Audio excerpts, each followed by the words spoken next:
피난살이가 본격적으로 시작됐습니다.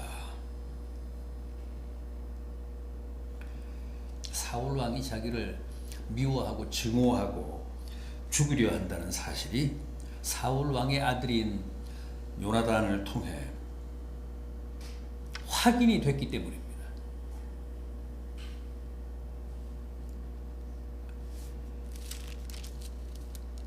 20장 마지막 부분을 보십시오. 지난주에 우리가 함께 본 20장 마지막 41절 42절을 보십시오. 다윗이 곧 바위 남쪽에서 일어나서 땅에 엎드려 3번 절한 후에 서로 입맞추고 같이 울되 다윗이 더욱 심하더니 요나단이 다윗에게 이르되 평안히 가라. 우리 두 사람이 여호와의 이름으로 맹세하여 이르기를 여호와께서 영원히 나와 너 사이에 계시고 내 자손과 내 자손 사이에 계시리라 하였느니라 하니 다윗은 일어나 떠나고 요나단은 성읍으로 들어가니라.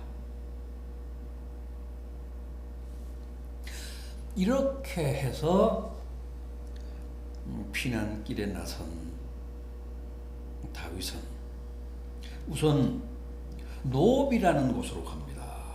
노비라는 곳으로 가서 제사장 아히멜렉을 만납니다. 아히멜렉에게 도움을 청하죠. 본문 1절을 보십시오. 다윗이 노베 가서 제사장 아히멜렉에게 이르니 아히멜렉이 떨며 다윗을 영접하여 그에게 이르되 어찌하여 내가 홀로 있고 함께하는 자가 아무도 없느냐. 여기 보면 제사장 아히멜렉이 떨면서 다윗을 맞았다고 합니다. 왜 떨었을까요? 아히멜렉은 이미 모든 걸 다 알고 있었습니다. 다윗이 차기 이스라엘의 왕이라는 것도 알고 있었고 지금 사울이 그를 미워해서 이미 몇 번이고 죽이려 했다는 사실까지도 다 알고 있었기 때문에 불쑥 자기를 찾아온 다윗을 영접하면서 도움을 베풀면서도 사울의 후환이 두려워서 떨었던 겁니다.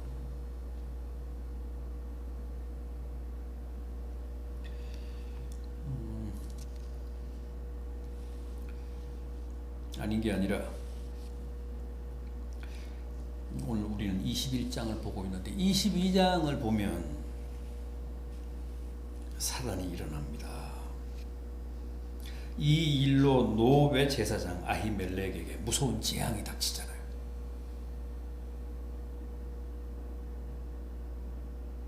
아히멜렉도 죽고 아히멜렉과 함께 일하던 성전에서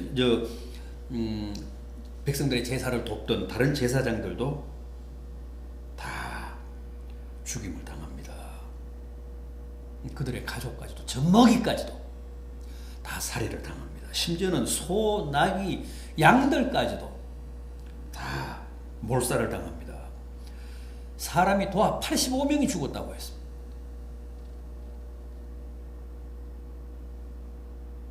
다윗을 도와줬다고 사울 왕이 그렇게 사람들을 몰살시킨 겁니다.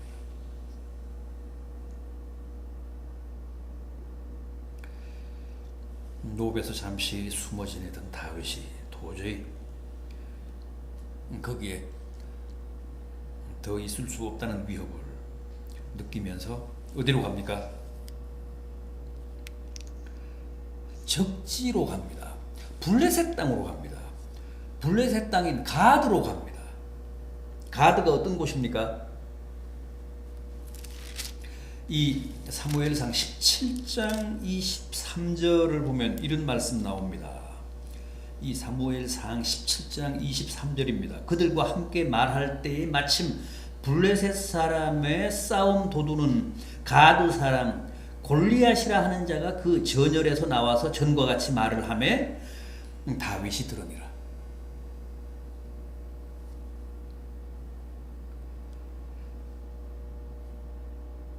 이 가드라는 곳은 골리앗의 고향입니다. 다윗이 쓰러뜨렸던 블레셋의 영웅 골리앗의 고향입니다. 그런데 다윗이 바로 그 가드로 간 겁니다. 가드로 가서 아기스 왕을 만났습니다.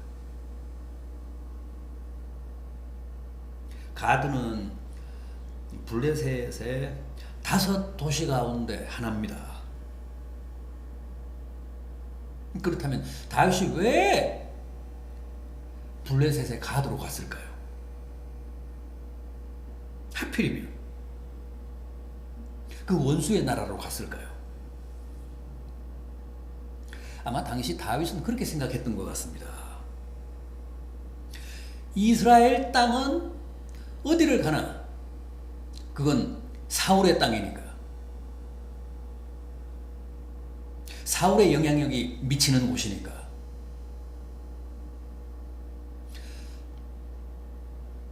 사울의 영향력이 전혀 미치지 않는 블레셋으로 가면 자기 안전을 보장받을 수 있을 것이다. 아마 그렇게 생각을 했던 것 같습니다.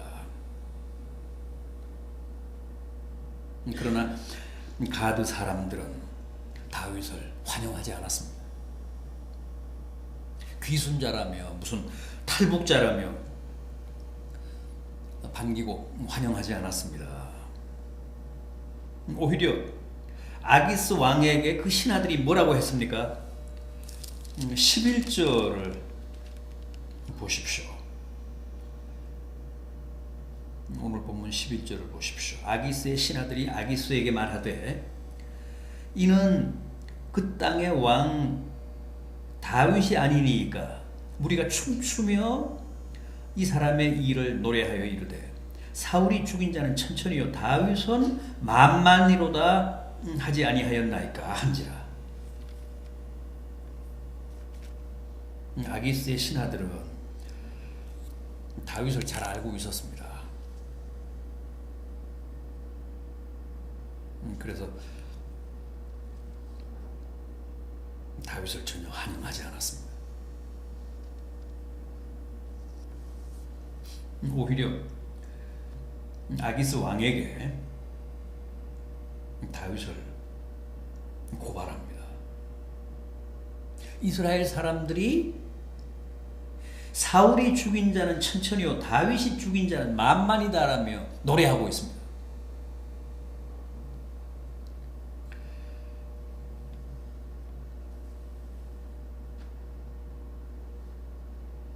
다윗이 아차한 겁니다.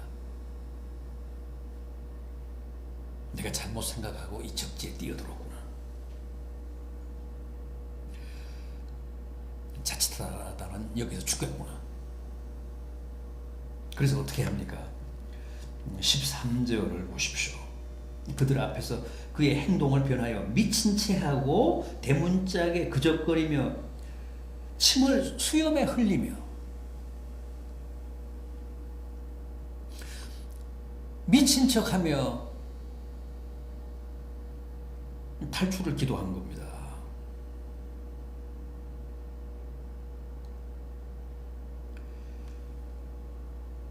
기지를 발휘해서 미친 사람 연기를 한 겁니다.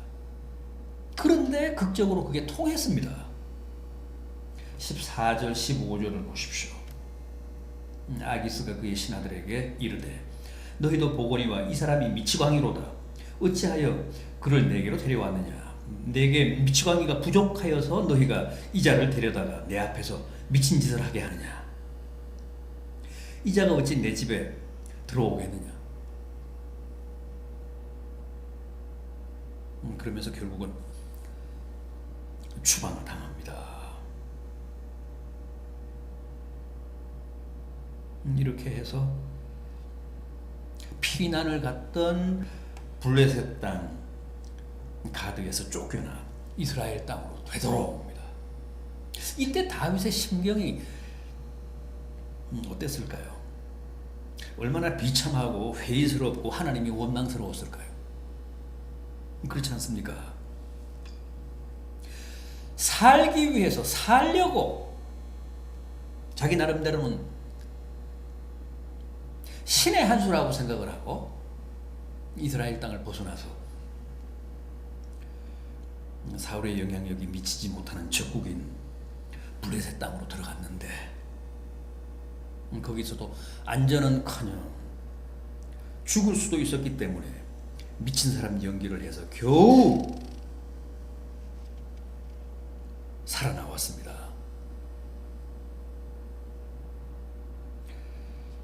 우리 같으면 하나님을 원망하지 않았겠습니까? 생각해 보십시오. 아무런 잘못도 없고 그가 한 게 있다면 그저 위기에서 나라를 구하고 숱한 전쟁을 승리로 이끌고 수금을 타며 사울을 괴롭힌 악령을 제압한 것밖에 없습니다. 그런데도 사울 왕이 그를 죽이려고 해서 도피 생활을 하고 있으니 얼마나 억울했겠습니까? 억울한 심정 아니었겠습니까? 얼마든지 하나님을 원망하고 지금 자신이 겪고 있는 도저히 이해할 수 없는 고난에 대해 한탄하고 하나님을 향해 항의를 할 수도 있었을 겁니다.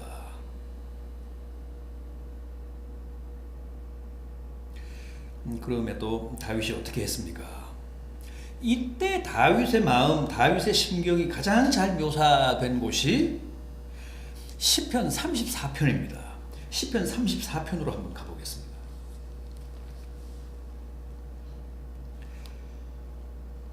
(825면) 시편 34편입니다. 제일 앞에 표제를 한번 보십시오. 시편 34편 제일 앞에 괄호에 묶여있는 큰 괄호에 대괄호에 묶여있는 표제어를 보십시오. 다윗이 아비멜렉 앞에서 미친 채 하다가 쫓겨나서 지은 시 그렇게 되어 있습니다.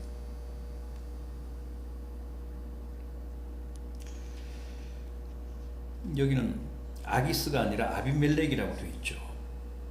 아기스는 그 왕의 사적인 이름이고 아비멜렉은 왕조의 이름입니다. 같은 사람입니다.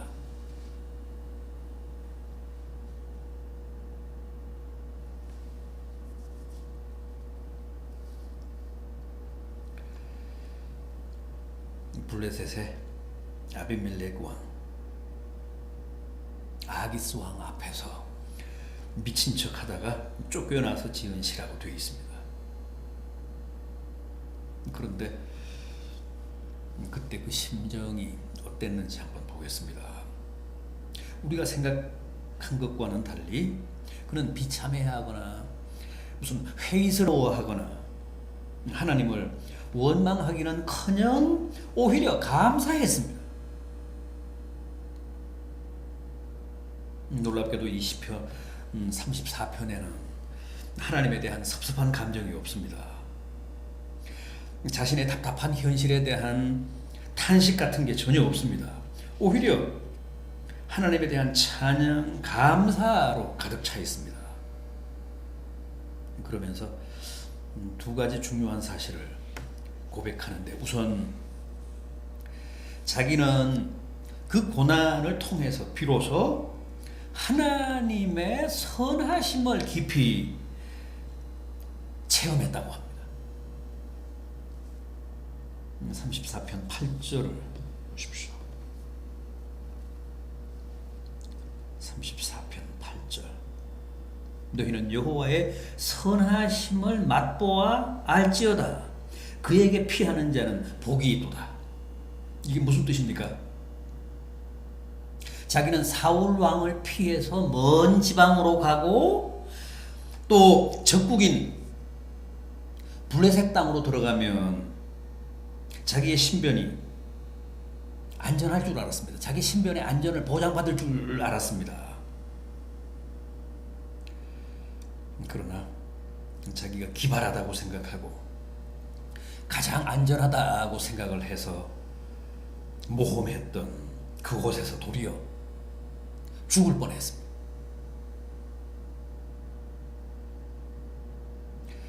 거기서 그는 놀라운 사실 하나를 깨닫고 확인합니다.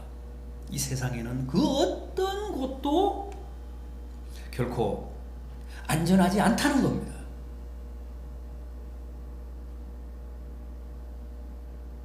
이스라엘 안에서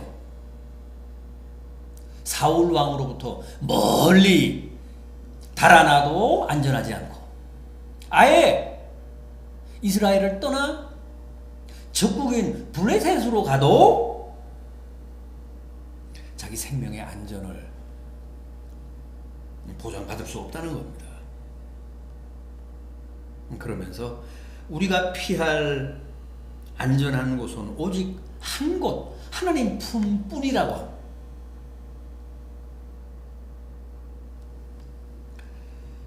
팔 절의 고백이 바로 그겁니다. 너희는 여호와의 선하심을 맛보아 알지어다. 그에게 피하는 자가 복이다.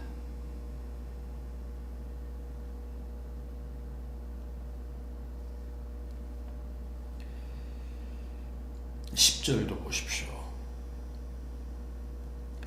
젊은 사자는 궁핍하여 죽을지라도 여호와를 찾는 자는 모든 좋은 것에 부족함이 없으리로다. 오직 여호와를 찾을 때만 안전하고 여호와를 찾을 때만 줄이지 않고 좋은 것으로 배불리 먹을 수 있다고 합니다. 이 놀라운 사실을 자기는 이번 일로 새삼 깊이 깨닫게 됐다는 고백입니다. 그러면서 이 34편 1절에서는 내가 내 입술로 항상 주를 찬양하겠다고 합니다. 2절에서는 내가 내 영혼으로 항상 하나님을 자랑하겠다고 합니다. 3절에서는 내가 여호와를 광대하시다 하며 항상 높이겠다고 합니다. 다음은요, 다윗은 이번에 고난을 통해서 하나님의 은혜를 보다 풍성하게 체험했다고 고백하고 있습니다. 8절에서는 고난 가운데서 하나님의 선하심을 맛보았다고 했죠. 17절에서는 모든 환난에서 건지심을 입었다고 합니다. 19절에서는 하나님이 많은 고난, 많은 환난 가운데서 자기를 건져주셨다고 합니다. 20절에서는 자신의 모든 뼈를 하나도 꺾이지 않게 지켜주셨다고 합니다. 보호해 주셨다고 합니다. 이렇게 다윗은 억울하고 원통하고 이해할 수 없고 원망스럽고 회의나 비관에 빠질 수밖에 없는 숱한 고난 가운데서도 오히려 풍성한 하나님의 은혜를 체험했다며 감사하고 있습니다. 하나님을 찬양하고 있습니다. 이런 믿음, 이런 고백은 어디서 오는 걸까요? 어떻게 가능한 걸까요? 지금 당장은 힘들고 어렵고 눈앞에 보이는 현실은 암담하지만 결국은 하나님이 전적으로 자신의 장래와 미래를 책임져 주시고 나를 선하신 길로 인도해 주실 것이라는 확신이 있었기 때문입니다. 그 부분에 대한 깊은 신뢰가 있었기 때문입니다. 이게 끝이 아니라 하나님이 자기를 더 복되고 더 아름다운 길로 이끌어 주시고 인도해 주실 것이라는 믿음, 그게 있었기 때문에 아직은 여전히 고난에 찬 삶임에도 불구하고 다윗이 여기서 하나님께 감사와 찬양을 드릴 수 있었다는 것. 하나님에 대한 어마어마한 신뢰가 아니면 불가능한 거 아닙니까? 신명기를 보면 그런 말씀 자주 나오잖아요. 내가 복과 저주를 너희 앞에 두겠다.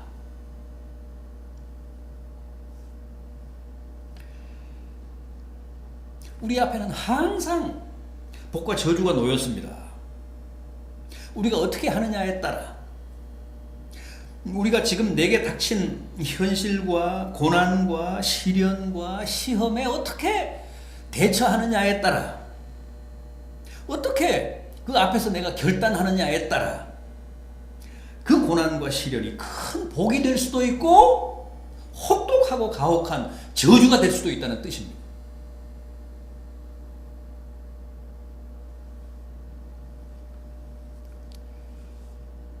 다윗은 언제나 자기 앞에 놓인 엄청난 시련과 위기에도 불구하고 빠른 판단과 깨달음으로 복을 택했습니다. 선제적으로 복을 택했습니다.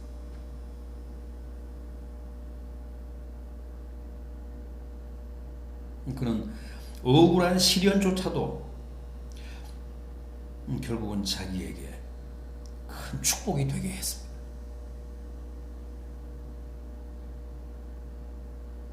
하나님에 대한 그런 믿음이 있었기 때문입니다.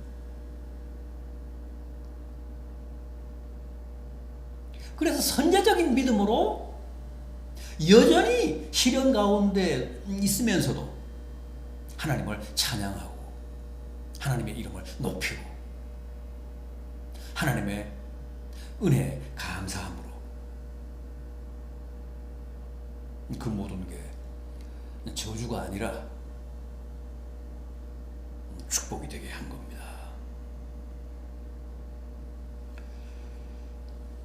다윗은 항상 그랬습니다.